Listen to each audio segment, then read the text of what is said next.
Hello friends, welcome to batch ICS. क्या महंगाई आने वाले दिनों में और बढ़ेगी या महंगाई आने वाले दिनों में कम होगी?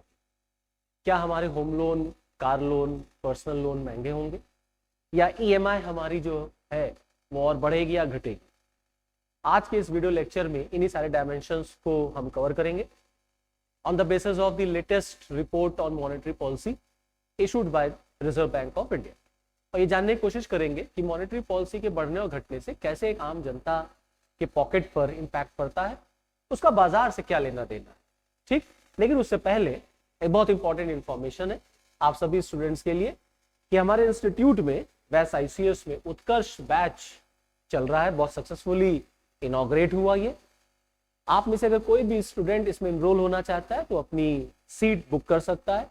दिए हुए नंबर पे प्लीज आप कांटेक्ट कर सकते हैं और 50% डिस्काउंट का फायदा उठा सकते हैं। इसी के साथ साथ इंस्टीट्यूट में नंबर ऑफ ऑप्शंस भी चल रहे हैं। For example public administration, political science, sociology, anthro and geography. In optional papers के लिए भी आप कांटेक्ट कर सकते हैं। चलिए फिर शुरू करते हैं अपने टॉपिक को। अभी recently reserve Bank of India ने अपनी नई मॉनेटरी पॉलिसी इशू की है और इस मॉनेटरी पॉलिसी की खासियत यह है कि जैसा कि उम्मीद किया गया था, रिजर्व बैंक ऑफ इंडिया ने रेपो रेट को इंक्रीज कर दिया।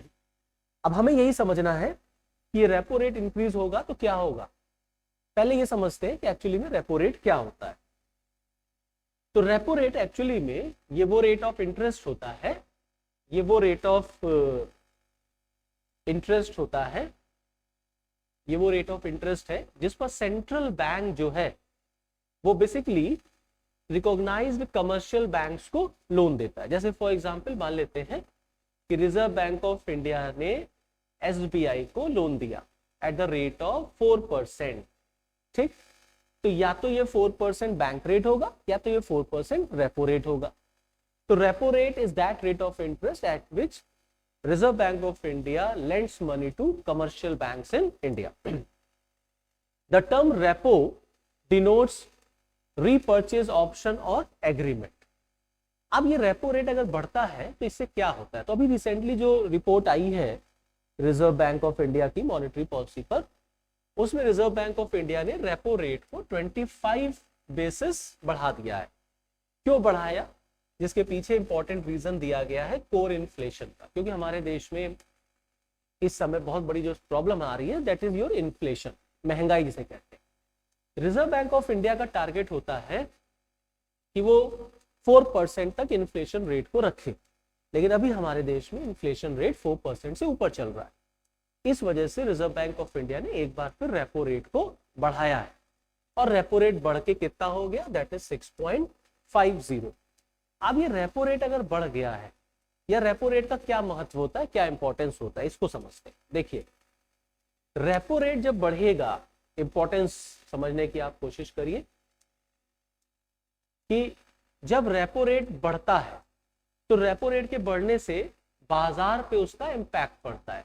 कैसे इंपैक्ट पड़ता है? The RBI uses it as a control mechanism to infuse or decrease liquidity in the financial system. Repo rate को बढ़ा के हम बाजार में लिक्विडिटी को डिक्रीज करते हैं या रेपो रेट को घटाकर हम बाजार में लिक्विडिटी को इंक्रीज करते हैं। जैसे मान लीजिए फॉर एग्जांपल कि आरबीआई कमर्शियल बैंक्स को 6.5% पे लोन दे रहा है एट प्रेजेंट सिचुएशन के बेसिस। कल को मॉनेटरी पॉलिसी आए और ये 6.5% फिर बढ़ जाए, मान लेते हैं 7% हो गया, तो बैंकों को आरबीआई से उधार महंगा मिलेगा। जब बैंक को उधार महंगा मिलेगा तो बैंक अपनी सर्विसेज ग्राहकों को महंगा कर देगी, तो ग्राहकों को लोन लेना, कस्टमर को, कंज्यूमर को लोन लेना बैंक से महंगा हो जाएगा। तो हमारे लिए car loan, home loan, personal loan महंगा हो जाएगा, हमारी ईएमआई बढ़ जाएगी। जब लोन महंगा हो जाएगा तो एक कॉमन आदमी, एक आम इंसान, उसकी ये मेंटालिटी रहेगी कि वो लोन नहीं लेगा।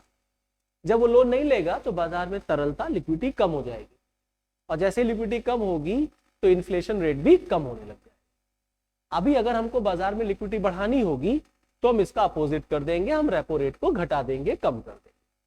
इसीलिए रेपो रेट का यूज किया जाता है to infuse or to decrease the liquidity in the financial system.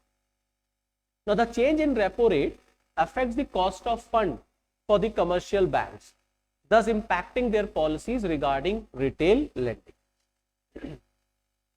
Change in repo rate can be immensely useful in controlling inflation and achieving price stability in the financial market. Repo rate में परिवर्तन करके हम inflation को control करने की कोशिश करते हैं और प्राइस स्टेबिलिटी फाइनेंशियल मार्केट में लाने की कोशिश की जाती है. Change in the repo rate affects other rates like home loan interest, your rate on the bank deposit and all. मतलब सारे अदर रेट जो होते हैं उस पर इसका प्रभाव देखने को पड़ता है, इम्पैक्ट हमको देखने को पड़ेगा. सो आई होप रेपो रेट और उसका इंपॉर्टेंस आपको समझ में आया होगा. ये जो निर्णय, ये जो मॉनेटरी पॉलिसी आती है, बाय मंथली जो मॉनेटरी पॉलिसी रिव्यू की जाती है, ये एक्चुअली मॉनेटरी पॉलिसी कमेटी करती है. और इस मॉनेटरी पॉलिसी कमेटी में टोटल 6 मेंबर्स होते हैं, जिसमें 3 मेंबर्स आरबीआई के होंगे और 3 मेंबर्स जो होते हैं गवर्नमेंट के होते हैं. ठीक, 2016 में ये कमेटी बनाई गई थी. जो निर्णय लिए जाते हैं, all the decisions are taken in majority. ये जो मेजॉरिटी में डिसीजन आया है 4:2 का है.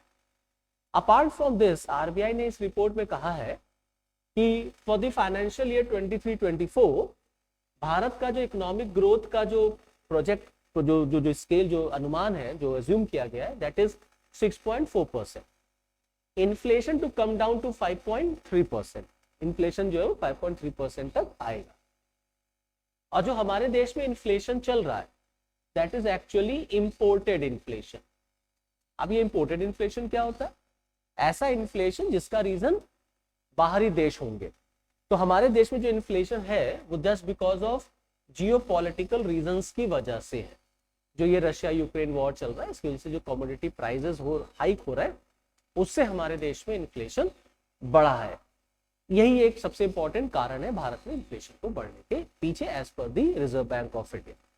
सो आई होप आपको ये समझ में आया होगा कि कैसे रेपो रेट जो है वो इन्फ्लेशन को कंट्रोल करने में या मार्केट में लिक्विडिटी को बढ़ाने या घटाने में हेल्पफुल होता है. Thank you and all the best.